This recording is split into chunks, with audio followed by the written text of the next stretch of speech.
ನಮಸ್ಕಾರ ಬಂಧುಗಳೇ. ಇಂದು ನಾವು ಭೇಟಿ ನೀಡುತ್ತಿರುವುದು ಪ್ರಕೃತಿಯ ಮಡಿಲಿನಲ್ಲಿ ಅಡಗಿರುವ ಅದ್ಭುತ ಸೌಂದರ್ಯ ತಾಣ ದೇವಾರಿಯ ಸರೋವರ.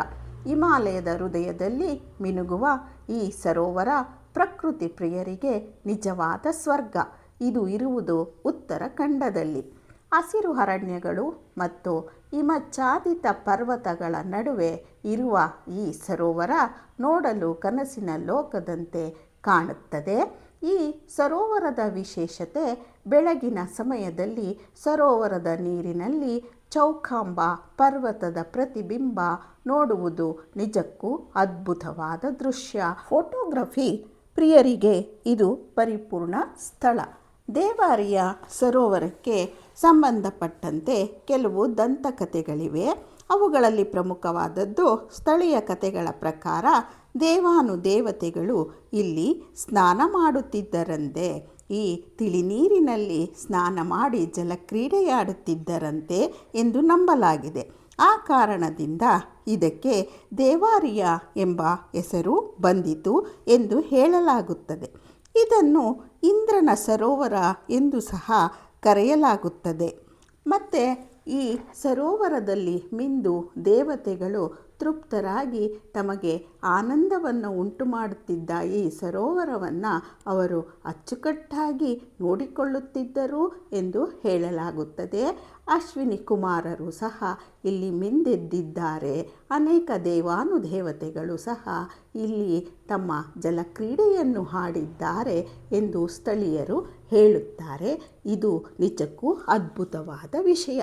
ದೇವಾರಿಯ ಸರೋವರಕ್ಕೆ ಹೆಸರು ಬಂದ ಮತ್ತೊಂದು ಪೌರಾಣಿಕ ಕಥೆ ಮಹಾಭಾರತದ ಯಕ್ಷ ಪ್ರಶ್ನೆ.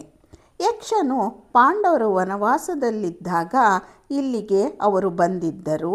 ಅಲ್ಲಿ ಯಕ್ಷನು ವಾಸ ಮಾಡುತ್ತಿದ್ದನು ಆ ಸರೋವರದಲ್ಲಿ. ಆಗ ಪಾಂಡವರಿಗೆ ಯಕ್ಷನು ಅಂದರೆ ಪ್ರಕೃತಿ ದೇವತೆಯು ಪ್ರಶ್ನೆಯನ್ನು ಕೇಳಿದ್ದರು. ಯುಧಿಷ್ಠಿರನು ಮಾತ್ರ ಎಲ್ಲ ಪ್ರಶ್ನೆಗಳಿಗೆ ಸರಿಯಾದ ಉತ್ತರವನ್ನು ಕೊಟ್ಟರು ಎಂದು ಹೇಳುತ್ತಾರೆ. ಮತ್ತು ಯುಧಿಷ್ಠಿರನು ಕೊಟ್ಟ ಎಲ್ಲ ಪ್ರಶ್ನೆಗಳಿಗೆ ಉತ್ತರವನ್ನು ಕೇಳಿ ಯಕ್ಷನು ಸಂತೃಪ್ತನಾಗಿ ಎಲ್ಲರನ್ನೂ ಉಳಿಸಿದನು ಎಂದು ಹೇಳಲಾಗುತ್ತದೆ. ಅವನ ಆಶೀರ್ವಾದ ಪಾಂಡವರ ಮೇಲೆ ಇತ್ತು. ಮತ್ತೊಂದು ದಂತಕಥೆ. ಇನ್ನೂ ಕೆಲವು ಸ್ಥಳೀಯ ನಂಬಿಕೆಗಳ ಪ್ರಕಾರ ಈ ಸರೋವರವನ್ನು ಪಾಂಡವರಲ್ಲಿ ಬಹುಶಕ್ತಿಶಾಲಿಯಾದ ಭೀಮನು ನಿರ್ಮಿಸಿದ್ದು ಎಂದು ಹೇಳಲಾಗುತ್ತದೆ. ಪ್ರಕೃತಿಯ ಸೌಂದರ್ಯವನ್ನು ಅನುಭವಿಸಲು ಮತ್ತು ಮನಸ್ಸಿಗೆ ಶಾಂತಿ ಪಡೆಯಲು ದೇವಾರಿಯ ಸರೋವರ ಅತ್ಯುತ್ತಮ ತಾಣ. ಇದನ್ನು ನೋಡುವುದಕ್ಕೆ ಒಂದು ಹಬ್ಬ ಮತ್ತು ಕಣ್ಣಿಗೆ ಒಂದು ಹಬ್ಬಕ್ಕಿಂತ ಹೆಚ್ಚಾದ ಪ್ರಕೃತಿಯ ಸೌಂದರ್ಯ ಸವಿಯಲು ಇಲ್ಲಿ ನಾವು ಬರಬೇಕು.